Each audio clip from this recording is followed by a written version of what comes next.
Welcome to Samba Samba. Enjoy the video. You begin by confirming you're treating a fungal or seborrheic condition and have no allergy to either agent. Wet the affected area or scalp and apply Zinc Pyrithione Shampoo first. Lather for at least 2 minutes to loosen scales. Rinse thoroughly. Once done, dry the area gently and apply Ciclopirox cream or lotion to clean skin. Use the measured dose the label specifies. Make sure hands are clean before and after application to avoid spreading the infection. After the initial steps, maintain a consistent routine. Use Ciclopirox once or twice daily, spreading a thin layer and massaging it in until absorbed. Use Zinc Pyrithione Shampoo 2 to 3 times weekly for maintenance.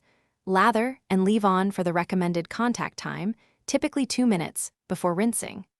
Do not apply both products at the same instant.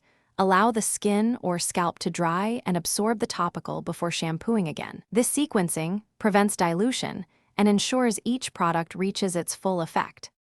To finish, complete the full treatment course even if you see improvement. Fungal infections can rebound if stopped early. Expect gradual results over 2 to 6 weeks. Keep using Zinc Pyrithione Shampoo for maintenance as advised. If you develop significant redness, burning, or no improvement after 4 to 6 weeks, stop use and contact your healthcare provider for reassessment. One key troubleshooting tip: if irritation occurs, reduce frequency. Switch to once daily or alternate days, and reassess before returning to the original schedule. Thanks for watching. Consider subscribing if we helped you.